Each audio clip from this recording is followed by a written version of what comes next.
As powerful politicians, elite media denizens, and Hollywood celebrities all gathered in D.C. this past weekend for the annual White House Correspondence Dinner, they were met with exactly the welcome that they deserved. Free Palestine protesters confronted these elites with their own hypocrisy and complicity in sanctioning horrifying atrocities against Palestinian civilians, chanting "shame on you" at these people who are at worst actively funding and supporting a genocide, and at the very least comfortable with celebrating those who are backing a genocide. At one point, a giant Palestinian flag was actually unfurled from a window of the venue itself, the D.C. Hilton Hotel that has played host to this event for many years. Protesters even staged a die-in to honor the 100-plus journalists who have been killed by the IDF in Gaza. It was complete with blood-spattered press vests. A visual reminder that while these so-called journalists were putting on ball gowns in their luxury hotel suites, Palestinian journalists were facing starvation, arrest, torture, and execution for the crime of doing their job. And the message of these protests was right on target. Of all the in-group spectacles in D.C., none has become more grotesque or more emblematic of the utter bipartisan immorality of American elites than the White House Correspondence Dinner. The idealized notion of this event is that for one evening, the press and the politicians, they put aside the combative relationship meant to typify interactions between the powerful and the journalists who hold them to account, and to together recommit to the bedrock importance of the First Amendment in a fierce, independent press by taking comedic jabs at one another. Given the partisan toothlessness, though, of most of the press and the raging hypocrisy of everyone involved, in reality, the White House Correspondence Dinner is just a showcase of elite coziness, disconnect, and self-congratulation. Now, this year's circus, though, of privilege reached a new low, occurring as it did amidst the Washington-approved genocide in Gaza, which has the distinction of being the deadliest and most dangerous conflict for journalists ever in history. In fact, it appears that on the very day of these festivities, 2 more Palestinian journalists were killed by the IDF. This would be in addition to the 142 members of the press who had already been killed by the IDF, and at least 40 who had been arrested.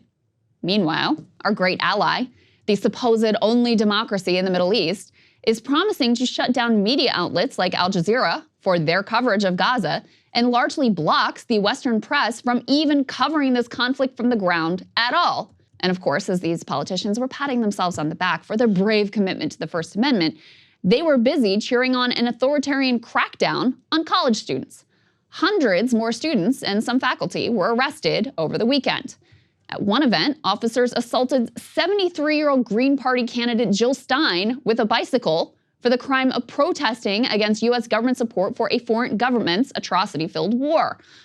While the politicians sent in the cops, their media allies ran cover by smearing the protesters as violent anti-Semitic terrorists, platforming the ADL's Jonathan Greenblatt to call them Iranian proxies. And by the way, Julian Assange, he's still in prison. Now, none of this stopped attendees from their typical smug, self-satisfied rituals and empty paeans to freedom of speech principles that they clearly do not actually believe in. You know, I had actually held out some hope that maybe some brave soul would offer at least an echo of 2006 Stephen Colbert.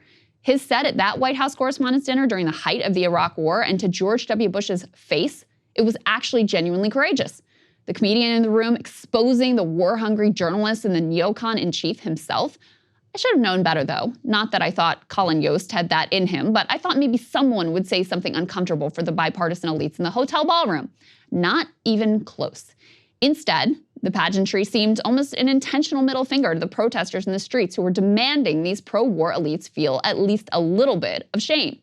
There was zero shame to be found in that room.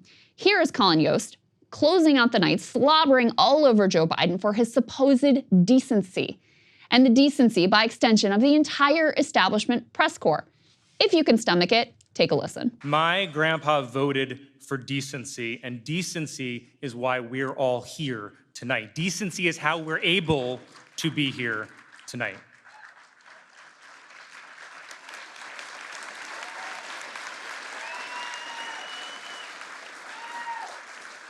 Decency is how we're able to make jokes about each other and one of us doesn't go to prison after.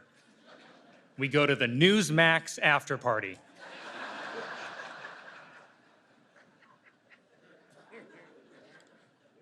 And when you look at the levels of freedom throughout history and even around the world today. This is the exception. This freedom is incredibly rare, and the journalists in this room help protect that freedom, and we cannot ever take that for granted.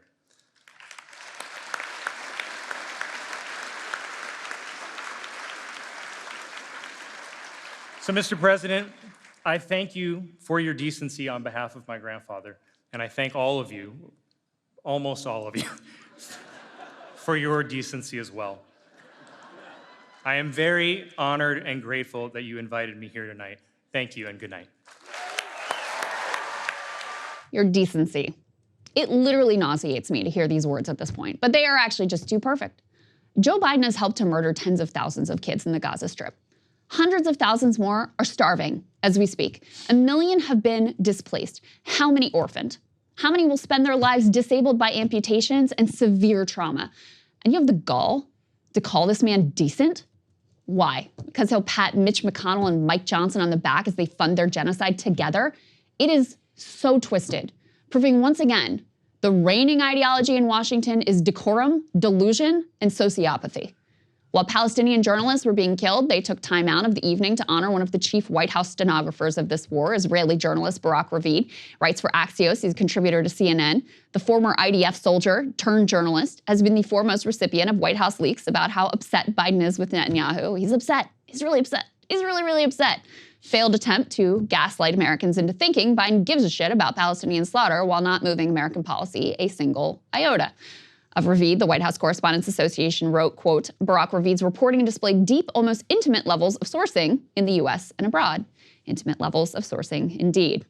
Even a single mention of Gaza came in typical sanitized, accountability-free language. NBC's Kelly O'Donnell said, quote, since October, about 100 journalists have been killed, most of those deaths in Gaza, according to the Committee to Protect Journalists. Really? Who killed them, Kelly? How many of the people in the room have ever mentioned these press murders a single time? Now, as for Biden himself, these dozens of murdered Gaza journalists, they didn't come up even once. But he did raise a toast to his supposed commitment to democracy. Move past the horse race numbers and the gotcha moments and the distractions, the sideshows that have come to dominate and sensationalize our politics. And focus on what's actually at stake. And I think in your hearts you know what's at stake. The stakes couldn't be higher. Every single one of us has a role to play, a serious role to play, in making sure democracy endures, American democracy. I have my role, but with all due respect, so do you. In the age of disinformation, credible information that people can trust is more important than ever. And that makes you, and I mean this from the bottom of my heart, makes you more important than ever. So tonight, I'd like to make a toast. To a free press, to an informed citizenry, to an America where freedom and democracy endure. God bless America.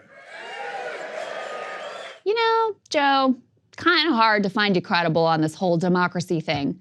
When you rigged the primaries so you had no opponent, when you're putting out statements smearing those who protest against your policies as racist, justifying a brutal police crackdown, when a lobby representing foreign government interests has vastly more influence than your average American citizen. So spare me your warnings about how democracy is on the ballot. Now, to the protesters, God bless you. I hope none of these people can go anywhere without hearing about the children they are helping to starve, the journalists they are helping to kill. The American people are with you. The world is with you. And one day, all these smug assholes running cover for or actively prosecuting a genocide, they're going to pretend they were on your side all along. But we will never forget. Saagar, I know you're a big fan. Hey guys, if you want to see what I had to say to Krystal's monologue, not just this one, all of them, going back to the very beginning, become a premium subscriber today, breakingpoints.com.